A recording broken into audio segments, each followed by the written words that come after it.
ተካዱ ሰማዋቱ የተፈጠርን ሚንሁ ወተንሸቁል አርድ ወተኽሩል ጅባሉ ሀዳ አን ደዐው ሊረሕማን ወለዳ እያለ አላህ ሱብሓነሁ ወተዓላ ሱረቱል መርየም ላይ ለአንዱ ለአዛኙ ለአራሕማን ልጅ አለው ብሎ መናገራቸው ያ እርግማን የሚለውን ሴንስ ቀደም ሁሱ ስላብራራው አልሄድበትም፣ ግን ያንን አስቀምጦልናል አላህ ሱብሓነሁ ወተዓላ።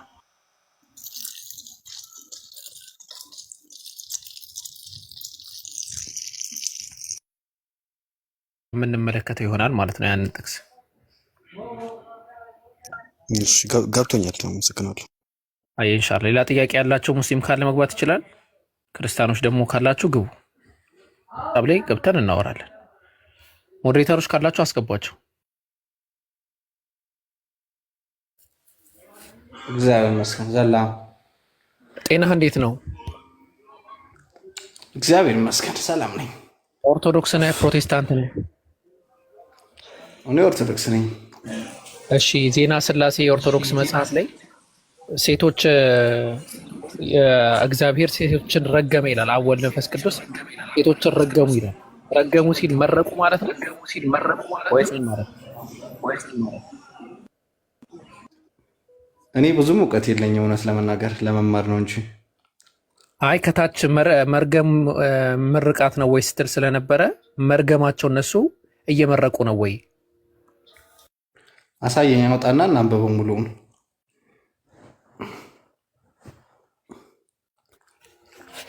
እሺ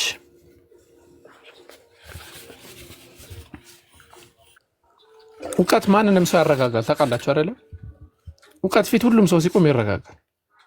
አሁን እዚህ ቤት ስገቡ ትረጋጋላችሁ ሁላችሁ። እስቲ ልክፈትልህ። ያው ዜና ስላሴ እንግዲህ የዜና ስላሴ መጽሐፍ ነው። ዜና ስላሴ መጽሐፍ ነው እንጂ ባይብል አይደለም። ዜና ስላሴ ነው። መጽሐፍ ቅዱስ ላይ ከመጽሐፍ ቅዱስ አውጣልኝ። አይ መጀመሪያ እኔ እዚህ ላይ ነው ጥያቄ። ወደ መጽሐፍ ቅዱስ እኔ መጽሐፍ ቅዱስ ላይ አውጣልኝ መጀመሪያ እኮ። አልቀበለውም ይሄንን መጽሐፍ በለኝ። እኔ ፕሮቴስታንት ነኝ መጽሐፍ ቅዱስ ብቻ ነው የምለው በለና እንጣለው። ሲጀመር ኦርቶዶክስ አይ ማለቀውን እያፈራችሁ ላይ ካሳየኝ መጽሐፍ ቅዱስ ላይ አሳየኝ እኮ። ይሄንን እንጣለው። አትቀበለውም እኮ። የማን ነው ንግግር? እሱ ላይ የጻፈው ማን ነው? ተናጋሪው ማን ነው? እሱ ላይ ካነበብከው ላይ በደንብ ዜና ስላሴ ታዋቂ የሆነ መጽሐፍ ነው። የጻፉት ማን ናቸው ከተባለ ከተርጓሚው ልጀምርልህ። መጽሐፉ የአቡነ ዘርዓ ብሩክ መጽሐፍ ነው። የተረጎሙት ይኸው መምህር ክፍለ ማርያም ደሳለኝ ናቸው። በግዕዝና በአማርኛ የመጽሐፉ ተርጓሚና አዘጋጅ መምህር ክፍለ ማርያም ደሳለኝ ይላል። እናንተ ግን ምናልባት ልክ እንዳልኩ አሁን መጽሐፋችሁን ሁሌ ስለምትክዱት እንደ ፕሮቴስታንት ነው። ቆይ አስቀመጥኩት ይህንን መጽሐፍ። አይ ይሄ ኦርቶዶክስ የእናንተ ዋና መጽሐፋችሁ ነው፣ ግን ስለምክዱ ነው። እሺ ምድርን ለምንድን ነው የረገማት? እግዚአብሔር እየመረቃት ነው ባይብል ላይ።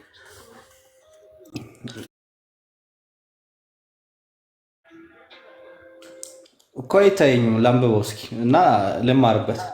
መጀመሪያ ከእባብ እንጀምር። አሁን የእባብ በጣም ይገርማል። የእባብን እርግማን ላሳየው።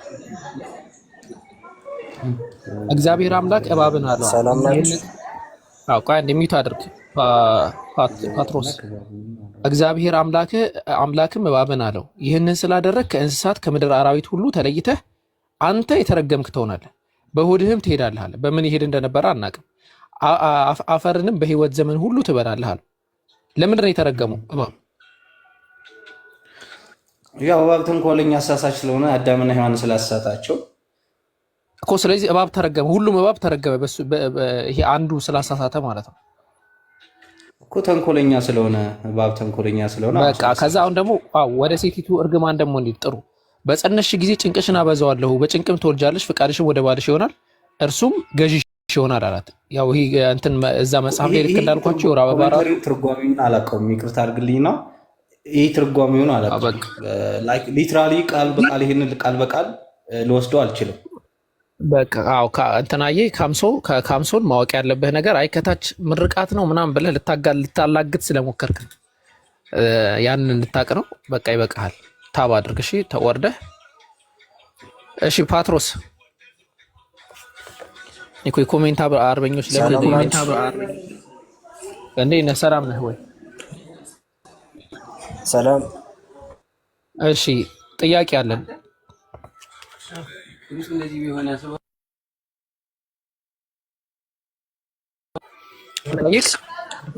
ጥያቄ አለን። አይ ቅድም ክርስቶስ የተረገመ ምናምን ስትሉ ነበር። እስኪ እሱን ነገር ለማየት ፈልጌ። በእንጨት ላይ የተሰቀለ የተረገመ ነው አይደል? ያው እንደዛ ተብሎ ተጽፏል። ግን ክርስቶስ ስለኛ መርገም ምክንያት በመስቀል ተሰቀለ ይላል። አይ እሱን አይደለም። በእንጨት ላይ የተሰቀለ የተረገመ ነው ወይ አይደለም? አዎ ነበረ ነው አይደለም? ጥያቄ በእንጨት ላይ የተሰቀለ ሁሉም የተረገመ ነበረ አይደለም? በእንጨት ላይ የተሰቀለ የተረገመ ነው ወይስ አይደለም? ከክርስቶስ ልደት በፊትና ከክርስቶስ ልደት በኋላ የተለያየ ነው። አሁን ትሰቀላላችሁ ማለት ነው። ሲጀምር ከክርስቶስ ልደት በኋላ ስለዛ ጥያቄ በእንጨት ላይ የሚሰቀል የተረገመ ነው ወይስ አይደለም? ምናልባት ታላቁ ቆስጠንጢኖስ ማነውታ ሮማ ሀገር ላይ ካስቆመው ከታላቁ በፊት በመስቀል ተሰቀሉ ነበር አይደለ? ይሄን ታውቃለህ? ቆይ ወደዛ እንሄዳለን። እሱን በኋላ እቀጥላለሁ። አሁን የተሰቀለ በእንጨት ላይ የተሰቀለ የተረገመ ነው ወይስ አይደለም? በዚህ ዘመን በእንጨት የሚሰቀልም የለም። ኧረ አልጠየቅኩህም። እኔ ስለዚህ ዘመን ምን አልጠየቅኩም። በእንጨት ላይ የተሰቀለ እንደ ባይብሉ መሰረት የተረገመ ነው ወይስ አይደለም? እንደ ሙሴ ሕግ አዎ። የሙሴን ሕግ ኢየሱስ ችሎታል? አልቻለውም። ፈጽሞታል አይደለ? አዎ። ለምሳሌ ግርዘት የሙሴ ሕግ ነው። አዎ ፈጽሞታል። አዎ ኢየሱስ ፈጽሞታል አይደለ? በመገረዝ አዎ። በጣም ጥሩ። የእንጨት ላይ መሰቀል የሙሴ ሕግ ነው ማለት እርግማን ይሆናል። እዛ ላይ የተሰቀለ ኢየሱስም እዛ ላይ መሰቀል ተረግሟል አይደለ? ስለኛ መርገም ነው የሚል ከታች አላነበብኩም እንደ መጽሐፍ ቅዱስ ነው። አይ ስለዛ ጥቅስ አይደለም፣ ስለ ገላትያ አይደለም ማወራ ተረግሟል ወይስ አይደለም ማለት እዚህ ጋር ለክርክር ወይም ደግሞ አሸናፊነትን ለመጎናጸፍ ሳይሆን ከህይወታችን ለማዳን ለማውራት ከፈለግን እንደዛ አይደለም የሚለው። እሺ አንደኛ ኢየሱስ የተረገመ ነው ወይስ አይደለም? ቆይ ወደ ጥቅሱ እንመጣለን። ኢየሱስ በዛ መሰረት እንጨት ላይ በመሰቀል የተረገመ ነው ወይስ አይደለም? እሱ በባህሪው የተረገመ አይደለም። በባህሪው የተረገመ ሰው የለም ሲጀመር። አሁን ምን ማለት መሰለ እንግዳና በስራውም በምኑም ይኸው በባህሪው የተረገመ ማንም የለም። እሺ ሌባ ራሱ በባህሪው የተረገመ አይደለም። በባህሪው ሰው ነው። ሌባ ሲሆን ነው የሚረገመው። ስለዚህ እንጨት ላይ የተሰቀለ አካል ቀደም ስናነሳ በነበረው ጥቅስ መሰረት ሁሱ ሲጠቅሰው የነበረው ጥቅስ ላይ ገላትያ ምዕራፍ 3 ላይ ቁጥር 13 ላይ ባለው ጥቅስ መሰረት እንጨት ላይ የሚሰቀል ሁሉ የተረገመ ነው ተብሎ ተጽፏልና ተጽፏልና ይላል። ከታች ምንድነው? ቆይ ኖ አሁን እንደዛ ነው ማለት። ስለዚህ ጥቅስ ነው ማለት ኢየሱስ በዛ መሰረት ማለት የተሰቀለ ነው። ክርክር ምናምን ሳይሆን ወንድሜ አንድ ነገር አስተውል። እስኬፕ እያደረግህ ፓትሮስ አንተ ልታመልጠኝ ላንብብልህ። ክርስቶስ ስለኛ እርግማን ሆኖ ከሕግ እርግማን ዋጀናል። አይታል ስለኛ እርግማን ብሎ ነው። አይመለከተንም። ቆይ አትሽሽ። የተረገመ ነው ወይስ አይደለም? ክርስቶስ የተረገመ አይደለም። እዚህ ጋር ስለኛ እርግማን ሆኗል ይላል አይደል? እኮ ስለኛ እርግማን እኮ ነው የሚልህ። እኛ የተረገመ ነው። እኔ ስለማንም እርግማን አላልኩም። እኔ ስለማን ጥያቄው ስለማን እርግማን ነው የተረገመ አይደል? የተረገመ ነው ወይስ አይደለም? አይደለም። እሺ እዚህ ጋር ስለኛ እርግማን ሆኗል ይላል። ስለኛና ይኸውልህ እርሱ በራሱ የተረገመ ነው ማለትና ስለኛ ማለት የተለያዩ ናቸው። ፓትሮስ ይቅርታ ጋር መቼም ስለማለቅህ ተበልሽ ምን መሰለህ፣ አንዴ ሚውት አድርግ። ቆይ አንዴ ለሰው ሐሳቡን ላስረዳው፣ እየደገመብኝ ነው። እሺ ጃ በደንብ አስተውሉ። ጃ ረሃብተኛ ነው ብዬ ተናገርኩ። ዋሪ ሰላም። ቆይ ምሳሌ ልሰጥ ነው። ሚውት አድርግ። እየበላው ነው። አይ ይቅርታ፣ እንትን ፓላስ እየሰራው። እሺ ስለዚህ አሁን ጃ ረሃብተኛ ነው ብዬ ስናገር አይ አይደለም ይላል። አንድ ሰው ይመጣል። ስለኛ ሲል ነው እንጂ የተራበው ረሃብተኛ አይደለም። ኖ እኔ ስለኛ ነው የተራበው፣ ስለማን ነው የተራበው አይደለም። ረሃብተኛ ነው ወይስ አይደለም? አይ ከኛ ጋር አብሮ ለመራብ ነው። እሱ መብላት ይችላል። ያው አሁን እየበላ እንዳለ እሱ መብላት ይችላል ማለት ችግር የለውም እናውቃለን። ግን ረሃብተኛ ነው ወይስ አይደለም ነው ጥያቄ። ከሆነ አዎ፣ ካልሆነ አይደለም። ስለዚህ በዚህ መሰረት ኢየሱስ ክርስቶስ እንጨት ላይ የተሰቀለ አንደኛ ፕሪሚሲስ እንጨት ላይ የተሰቀለ የተረገመ ነው። ኢየሱስ ክርስቶስ እንጨት ላይ ተሰቅሏል። ኢየሱስ ክርስቶስ የተረገመ ነው ወይስ አይደለም? አይ ስለኛ ነው የተረገመው። ስለማንም ይረገም፣ ግን የተረገመ ነው ወይስ አይደለም? የመጨረሻ ልጠይቅህ እና እኔ ወደ ጥያቄ ይገባል። ይሄ አንተ ሐሳብ የተረገመ አይደለም። ባጭሩ 4 ነጥብ ዘግቼ የምነግርህ የተረገመ አይደለም እሱ። ስለዚህ እንጨት ላይ የተሰቀለ ሁሉ የተረገመ አይደለም ማለት ነው። እግዚአብሔር ተሳስቷል ማለት ነው። ራሳችሁ ነው የምትሸውዱ ወንድሞች። አንድ ነገር ልንገራቸው። ራሳችሁ ነው የምትሸውዱ ያለው። እግዚአብሔር ነው ያለው። ተሳስቷል። እግዚአብሔር አልተሳሳተም እኮ። እንጨት ላይ የተሰቀለ ሁሉ የሚለው ውስጥ ኢየሱስ ይገባል አይገባም? እኔን ደግሞ ለመረዳት ሞክራ። ጥያቄን ስመልስ ነው አመረዳ። አሁን ጥያቄን አትሽሽ። ሁሉ የሚለው ላይ ኢየሱስ ይገባል አይገባም? ጥያቄን ስመልስልህ ለመረዳት ሞክራ። ይገባል ወይስ አይገባም? ኢየሱስ ክርስቶስ የተሰቀሉት በሚለው ውስጥ ይገባል ወይስ አይገባም? ይገባል። ስለዚህ ሁሉም የተሰቀሉ በሙሉ ተረግመዋል አይደለ? አዎ መስቀል ላይ የሚሰቀል ሁሉ የተረገመ ነው ይላል። ስለዚህ ኢየሱስ ክርስቶስ ተረግመዋል ማለት ነው። እሱ አሁን እኮ እዚህ ጋር ነው መረዳት ያቃተ አንድ ነገር ማለት ነው። አንተ መረዳት ማስረዳቱ መጀመሪያ ትመጣልኛለህ። መጀመሪያ ማረጋገጥ ያለብህ አዎ ተረግመዋል፣ ግን የተረገመው እንደዚህ ሆኖ ነው በዛ ምክንያት ነው ትለኛለህ። እሱን ከፈለክ አሁን ተረግሟል ወይስ አልተረገመም? አልተረገመም። 4 ነጥብ። ስለዚህ በመስቀል ላይ የተሰቀለ ሁሉ የተረገመ ነው የተባለው ስህተት ነው ማለት ነው። ባይብሉ ዘዳግም ላይ ተሳስቷል ማለት ነው። ስህተት አይደለም። በመጀመሪያ እናንተ ጋር ዳዕዋ የሚባል እንዳለ የኛም ትርጓሜ አለ። ትርጓሜውን አውጣው። ያገናኙ ዳዕዋ ሌላ ነገር ነው፣ ችግር የለም። ዘዳግም ምዕራፍ 21 ቁጥር 23 ላይ በእንጨት ላይ የተሰቀለ በእግዚአብሔር ዘንድ የተረገመ ነው ይላል። በደንብ አስተውል።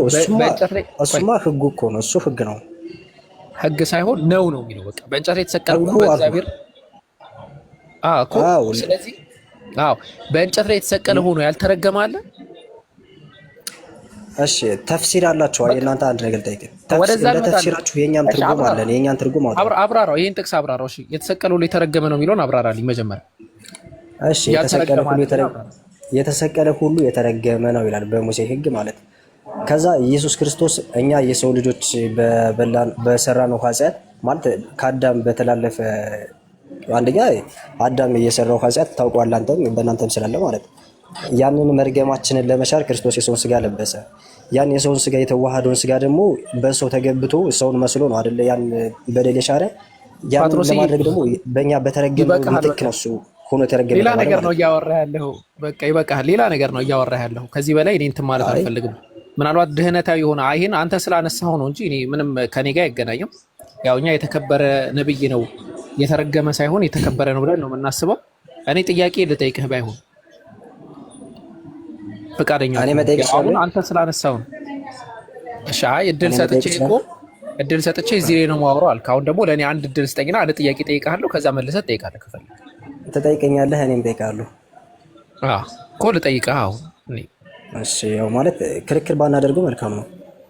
አይ ክርክር ሳይሆን ቀለል ያለ በቃ እኛ ድህነታዊ ጥያቄ ነው የምንጠይቀው ሁሌም ማለት ነው። አሁን ለምሳሌ ብዙ ጊዜ አሁን እዚህ ጋር የምትመለከተው እጃ የሚባለው ልጅ ብዙ ጊዜ ያምታታልና ከሚጠይቀው ጥያቄ አንዱ ስንት አምላክ ነው የምታመልኩት ክርስቲያኖች ብሎ ይጠይቃል። ስንት አምላክ ነው ክርስቲያኖች የምታመልኩት ብሎ ይጠይቃል። መልስህ ምን ይሆናል? አንድ አምላክ። ጥሩ። አንዱ አምላክ ከማርያም ማህፀን ወጥቷል ወይስ አልወጣም? አንድ አምላክ ስንል ስንት አካል የሚለውን ደግሞ መገንዘብ አለብህ። 3 አካል አንድ አምላክ ብለን ነው የምናመልክ። አውቃለሁ በደንብ። እኔ ግን ስለ አንዱ አምላክ ነው የማወራው። አንዱ አምላክ ከማርያም ማህፀን ተወልዷል ወይስ አልተወለደም? ከሶስቱ አካል አንዱ አካል በተለየ አካሉ ተወልዷል። አካሉ ተዋህዷል። ተረድቻለሁ። አሁን ሰማችሁ አይደለ? የሰማነው ነገር እንዳይደገም። የሰው ጥያቄ አያምርብህም። የራስን ጥያቄ ወይኔ ልቀጥል? ቀጥል። እኔ ልበላ ነው ሲጀመር እንድትጀምር ነበር የነካካው። ጸጥ ስትለኝ ነው። እሺ እስክጨርስ ድረስ እኔ ሊድልህና ጥያቄን መተህ ትጠየቃለህ። ፓትሮስ እንዴት ነህ? ሰላም ነው እንዴ? አለው። ከየትኛው ቤተ እምነት ነው?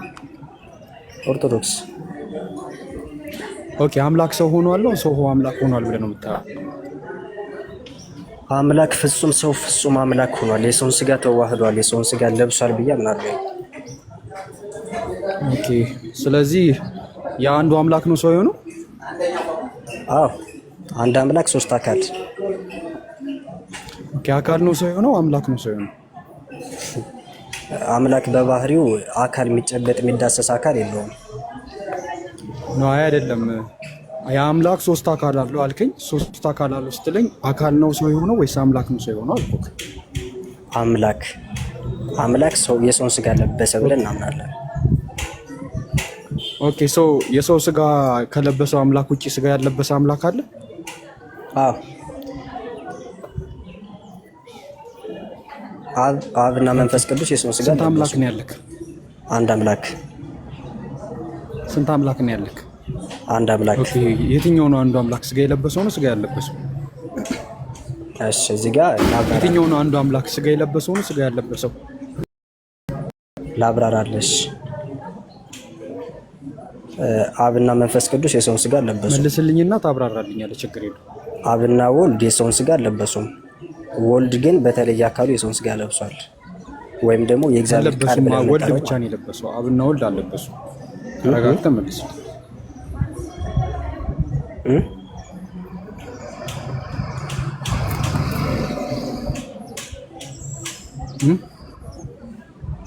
አብና መንፈስ ቅዱስ አልለበሱም። ወልድ ለብሷል እኮ። የጠየቅኩ ጥያቄ አንተ አንዱ አምላክ የምትለው ስጋ የለበሰው ነው ስጋ ያለበሰው? ሁሉም አንድ አምላክ ናቸው። ኦኬ ሁሉም ነው ስጋ የለበሱት? አልለበሱም። እዚህ ጋር ለማወናበድ ምናምን ሳይሆን እንዴት ነው አካላቸውን ብትለኝ መልካም ይመስለኛል። ምክንያቱም ምንም የተረዳው ስለ አካል የተረዳው ነው መሰለኝ። ፓትሮስ አሁን ምን መሰለህ የለበሰው ስጋ አካል ቢሆን ስጋ የለበሰ አካል አለ፣ ሁለት ስጋ ያለበሱ አካሎች አሉ ትለኛለህ። ይሄ በቃ ያግባባናል። ግን አንተ ስለ አምላክ ነው እያወራክኝ ያለህ፣ ስለ አካል አይደለም። በአካል ከሆነ እንሂድ። ስለዚህ አካል ማለት እንደኔና እንዳንተ 1 2 3 ተብሎ የሚቆጠር አካል የላቸውም። አካል ማለት አብ ማለት አባት፣ ወልድ ማለት አካል ስልክ ቦዲ አይደለም። ቦዲና ፐርሰን ለይ። እኔ ስለ ፐርሰን ነው። ስለ ፐርሰን ከሆነ እንደዛ ከሆነ የእግዚአብሔር መንፈስ የምንለው ወይም መንፈስ ቅዱስ የምንለውና መገኛቸው የሆነው አብ የምንለው እሱ አለበሱ። ከነሱ ውስጥ አንዱ ቃል እግዚአብሔር ቃል። እሺ ወይ እንትን ፓትሮስ ቀለል ሳረግልህ እግዚአብሔር ስጋ ለብሶ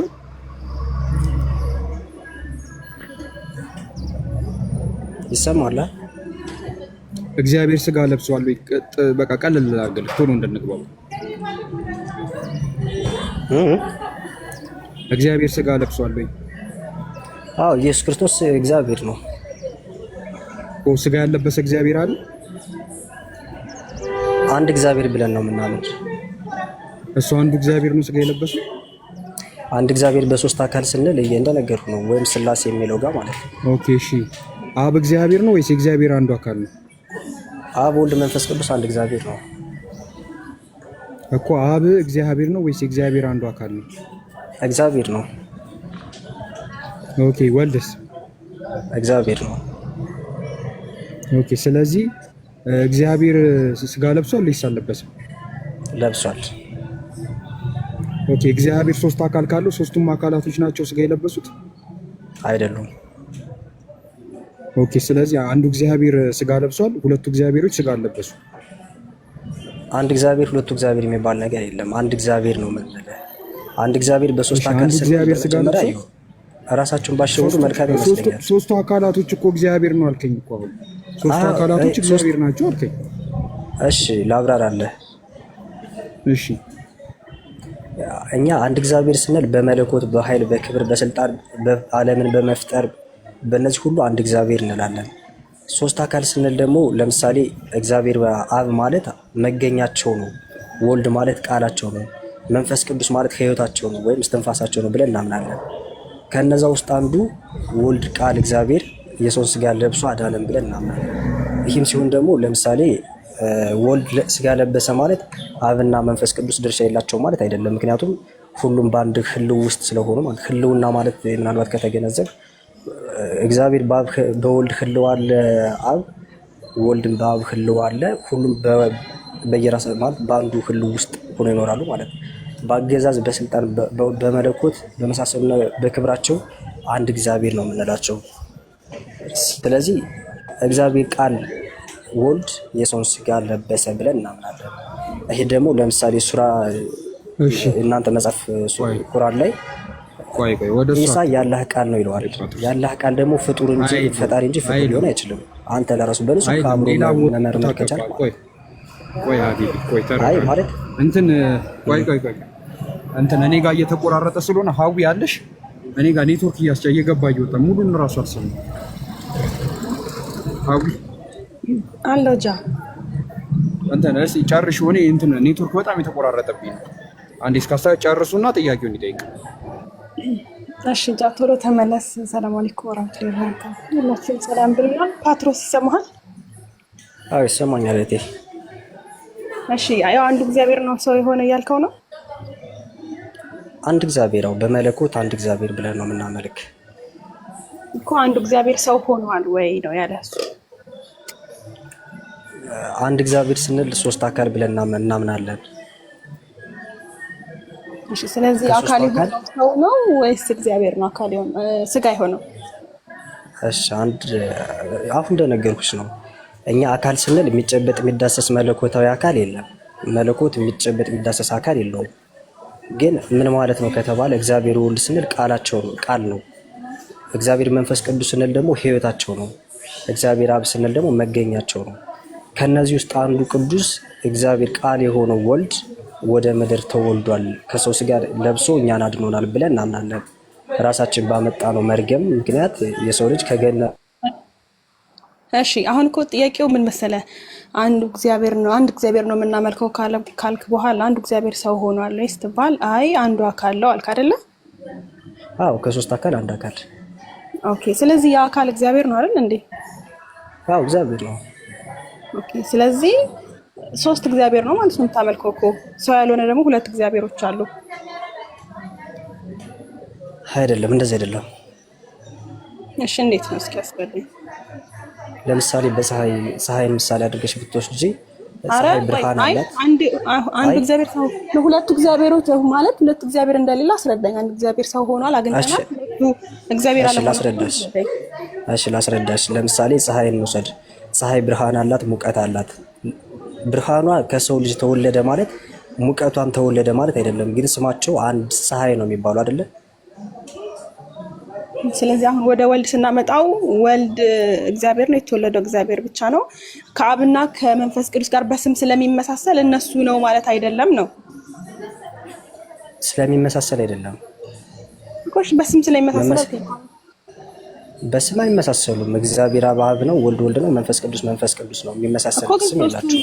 እግዚአብሔር አይደለ? አብም እግዚአብሔር ነው፣ ወልድም እግዚአብሔር ነው። አዎ እግዚአብሔር ስንል አንድ እግዚአብሔር ስንል ለምሳሌ በመለኮት በክብር ዓለምን በመፍጠር ባገዛዝ ዓለምን በማሳለፍ በተለያዩ ነገሮች በአምልኮ ደረጃ አንድ እግዚአብሔር ብለን እናመልካለን።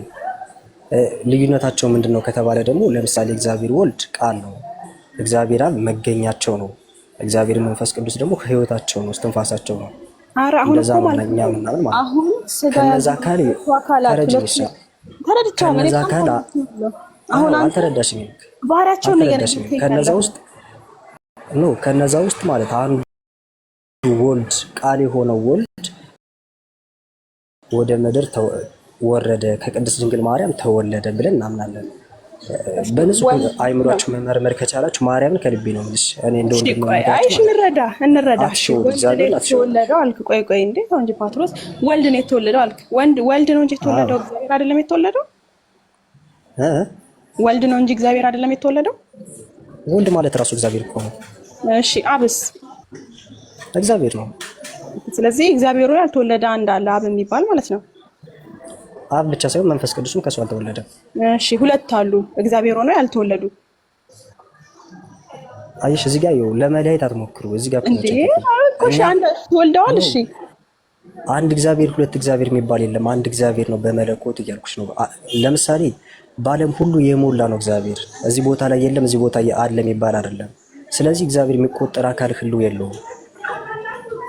የሚቆጠር የራሱ የሆነ አካል የለም። ሶስቱም ተወልደዋል። እንደዛ ነው እያልከኝ ያለኸው? ስለማይነጣጠሉ ሶስቱም ተወልደዋል፣ ሶስቱም ስጋ ሆነዋል። ሶስቱም አልሆኑም።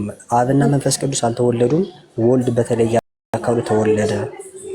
ስለዚህ የተወለደና ያልተወለደ እግዚአብሔር አለ ማለት ነው እንጂ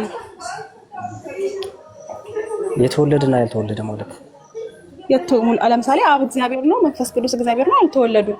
ወልድ እግዚአብሔር ነው፣ ተወልዷል አይደል እንዴ? አዎ። ግን አንድ እግዚአብሔር ነው የሚባለው ሁለት እኮ። እንዴት ነው አንድ እግዚአብሔር የተወለደው ያልተወለደው ነው አንድ እግዚአብሔር የሚባለው? ሁሉም ሶስቱም አካል አንድ እግዚአብሔር ነው። ምክንያቱም እግዚአብሔር ስንል በመለኮት ደረጃ ነው የምንጠራቸው።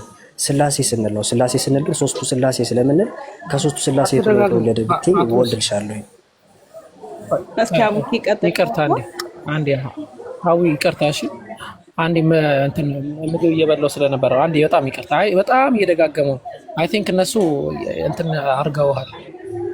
ጃም የሆነ ቀስ ብላችሁ ስላወራችሁት መሰለኝ እንትን ይላል እና አሁን ምን መሰለህ፣ አሁን ከጃም ጋር ከሀዊ ጋር ስታወራ ሁሉም ሰምተዋልና በጣም የሚገርም ነገር ነው። ምን አልከን መሰለህ? አንዱ እግዚአብሔር ሰው ሆኗል አልከን አይደለ? አንድ እግዚአብሔር አለ አይደለ? እሱ ሰው ሆኗል። ሰው ያልሆነ እግዚአብሔር አለ? አብና መንፈስ ቅዱስ ሰው አልሆኑም። ደጋግማችሁ እኮ እየጠየቃችሁ እስካሁን አንድ ጥያቄ እስካሁን ደጋግማችሁ እየጠየቃችሁ እነሱ አልሆኑም አይደለም? አዎ ቆይ አሁን ጥያቄው እንዴት እንደሚሆን ላሳይ ነው። ሰው ያልሆነ እግዚአብሔር አለ ወይ? ሰው ያልሆነ እግዚአብሔር አንድ እግዚአብሔር ነው። ሶስቱ ስላሴዎች ብለህ ጠይቀኝ። እንደዚህ አይነት ጥያቄ ስጠይቀኝ ከስላሴ ያልተወለደ አካል አለ ብለህ ጠይቀኝ። አይደለም አንድ እግዚአብሔር ነው ያለው አልከኝ አይደለ? ለምሳሌ እሺ ጠይቀህ ቆይ ፓትሮስ እግዚአብሔር ወልድ ፓትሮስ እግዚአብሔር ከተወለደ ስንል እኮ ሙሉ በመለኮት ደረጃ ከቅድስት ድንግል ማርያም ሰው ሆነ ማለት አይደለም። በማህፀን ውስጥ ሆኖ በዓለም ሁሉ የሞላ ነበረ። ይሄን ደግሞ መጽሐፍ ቅዱሳዊ ማስረጃ አለኝ። ኧረ ፓትሮስ ቆይ መረጋጋት ይልሳለ። አንተ በፈለግከው መንገድ ብቻ እየሄድኩ ነው እስካሁን። እኔ ሳወራ ፓትሮስዬ ልክ እንደ ቅድሙ ሳይሆን ኖርማሊ እንደዚህ ነው የማወራው። ስለዚህ አሁን ምን መሰለህ፣ አሁን እምልህ ስኬፕ ምንም እንዳታደርገው ስለማናልፈው ማለት ነው። አንድ እግዚአብሔር አለ አይደለ? እያረጋገጥክልኝ ነው። ወደኋላ እንዳትል። አንድ እግዚአብሔር አለ አይደለ? አንዱ እግዚአብሔር አስተውል፣ አንዱ እግዚአብሔር ሰው ሆኗል። እንደዚህ ጥያቄ ስጠይቀኝ ስለ አካል እየጠየቀኝ ነው የምልህ። እኛ አንድ እግዚአብሔር ስንል አንድ አካል እያልን አይ እኔ አላልኩም። ቆይ አትምጣ ወደዛ ዲፊኒሽን። አንዱ እግዚአብሔር ሰው ሆኗል ወይስ አልሆነም? አንዱ እግዚአብሔር ማለት በመለኮት ደረጃ አንድ እግዚአብሔር ስለምንል አልሆነም። ምክንያቱም አብና መንፈስ ቅዱስ አልሆነም። ስለዚህ አንዱ እግዚአብሔር ሰው አልሆነም ማለት ነው። ራሳችን እንደዚህ ያላችሁ ባሻገር ግን መልካም ይመስለኛል። አረዝም ከታች አንድ አትበል ይላል እና ስንት ናቸው? አንድ እግዚአብሔር ነው ያለው እኮ እንዴ። ሽማ እስራኤል አኹ ኤሎሂን አኹ ኢኻድ ይላል እኮ። አንድ እግዚአብሔር ነው ያለው ይላል። በምንድን ነው? እሺ አንድ እግዚአብሔር ስንል በምንድን ነው? እኔ አንተ ስላልኩ እየጠየቅኩኝ አይደለም። አንድ እግዚአብሔር ነው ያለው ይላል የባይብል ጥቅስ። አንድ እግዚአብሔር ነው ያለው ይላል። የአንዱ እግዚአብሔር ማለት አምላክ ማለት ነው። እንቶ እግዚአብሔር የሚለውን ተርም ልተውላችሁ እንደው ምርጥ ላድርግላችሁ። አምላክ ማለት ነው። ስለዚህ አንዱ አምላክ ስንል ደግሞ እኛ አንድ አካል ብለን አናመልክም። እኔ ስለ አካል አላወራም። አንዱ አምላክ ሰው ሆኗል። ስለ አካል ማውራት አለባት። ለምሳሌ አንድ እግዚአብሔር ስንል እኛ ስለ አካል ማውራት ደግሞ አለበት። ለዚህ ክርስትና መልስ የለውም ማለት ነው። ወደ አካል ልምጣ። ሶስቱ አካል ስንት አምላክ ናቸው? ሙሉ መልስ አለው እኮ። አይ አልመልስም አልከኝ እኮ የኔን ጥያቄ ወጣል። ግዴታ እኔ ባላልኩት ስላልክ ወደ አንተ ደግሞ ልምጣ። ሶስቱ አካል ስንት አምላክ ናቸው? ሶስት አካል አንድ እግዚአብሔር አንድ አምላክ። አይ እግዚአብሔር የሚለውን ተርም አምላክ በሚል እንጠቀመው። ሶስቱ አካል አንድ አምላክ በአምልኮ አንድ አምላክ። አዎ ለምሳሌ አንድ ሰው መጣና ፓትሮስ በእናንተ አስተምሮ አምላክ ሰው ሆኗል ወይስ አልሆነም ይልህ፣ ሆኗል ነው አልሆነም ነው የምትለው? ሆኗል ነው የምለው። ስለዚህ አንዱ አምላክ ሰው ሆኗል ማለት ነው። አምላክ ሰው ሆኗል ካለኝ አዎ ብሏለሁ። ከዛም በኋላ ሰው ሆኗል የሚለው ጋር ከሄድን ግን ስለ አካል ማውራት ግዴታ አለብን ማለት ነው። ቆይ ሌላ ቦታ አትል። ቆይ ሌላ ቦታ አትል። ስለዚህ አንዱ አምላክ ሰው ሆኗል ማለት ነው። አንዱ አምላክ በሚለው አይደለም። ሰው ስለመሆን ስለመወለድ ካወራን ስለ አካል ማውራት ግዴታ አለብን። ኧረ እኔ ስለ ምንም አላወራሁም። ተው። እሺ በመጀመሪያ ደረጃ መልስልኝ። በመጀመሪያ ደረጃ የቤተ ክርስቲያንን አረዳድ አንተ ተረድታል ማለት እንዴት እንደምታረድ ተረድታል። ቆይ ላስረዳ። በቃ የጨነቀ ነገር አንድ በቃ የጨነቀህ ነገር ስላሴን ሳናቀርተን ከሆነ ስላሴን ላስረዳ። በደንብ አድርጋችሁ አዳምጡ።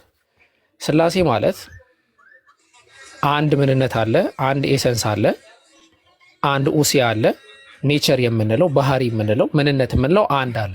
ያ መለኮት እግዚአብሔር አምላክ። ያንን መለኮት ደግሞ ፉሊ ሼር የሚያደርጉ 3 አካላቶች አሉ። አብ አለ፣ ወላዲ ነው። ወልድ አለ፣ ተወላዲ ነው። መንፈስ ቅዱስ አለ፣ ሰራጺ ነው። አብ ወልድና መንፈስ ቅዱስ በግብር 3 ናቸው። ያው ግብራቸው መውለድ ነው። በኩነት ይለያያሉ። ነገር ግን በባህሪያቸው አንድ ናቸው። በስምም ይለያያሉ። በቃ ይሄ ሲምፕል ዲፊኒሽኑ ይሄ ነው እንትን ማለት ነው። ስለዚህ አሁን እኔ ጥያቄ አንድ አምላክ አለ። በደንብ አድርጋችሁ አስተውሉ ያ ጀማ። ህዝቡ እንዴት አእምሮ እኔ እንዴት እንደተቀበላችሁት ይገርመኛል። አንዱ አምላክ አለ። አንዱ አምላክ ሰው ሆኗል ወይስ አልሆነም ስለው ቅድም አልሆነም ነበረ ቀየረና አሁን ሆኗል አለኝ። እሺ ሰው ከሆነ ሰው ያልሆነ አምላክ አለ ወይ ስለው አደቀ ስታክ። እዚህ ጋር ክርስትና መልስ የለውም ለዚህ። አይ ግዴታ ስለ አካል ማውራት አለብን። ይሄ አስቸጋሪ ይሆናል ማለት ነው። ፓትሮስ ምናልባት ይህን ጥያቄ አንተ አልፈለግከውም ይመስለኛል። ጥያቄውን ግን እንትን አፕዴት ላድርገውና 3ኛ ጊዜ ላቅልለውና እንሞክር። ከዛ በኋላ አንተ ትጠይቃለህ። አይ ቲንክ አትመልስልንም ማለት ነው። ለዚህ ጥያቄ መልስ የለውም ብዬ ነው የማስበው። በክርስትና አይደለም ፖለቲካ አትስራ። እንደዚህ አይነት ፖለቲካ አትስራ። ራስን ነው የምትሸውድ፣ እኔን አይደለም። እሺ ችግር የለውም። ሰው ያየውን አይቷል። ችግር የለውም። ፓትሮን 3ኛ ጊዜ ነው ማቅለያ። ስላሴ ለራሱ የተረዳበት መንገድ ማለት በጣም የተለየ መንገድ ነው። አንተ እንደዚህ አይነት አረዳድ የለም ቤተክርስቲያን ላይ። እሺ በቃ እዛ ላይ እንጨርሳ። መጀመሪያ ስላሴ በምንነት አንድ ናቸው ወይስ አይደለም? በመለኮት አንድ ናቸው። በምንነት ነው ያልኩት። በምንነት ምንነት ምንድን ነው? ምንነት ማለት አልገባኝም። በቃ በመምጣት ነው ምንነት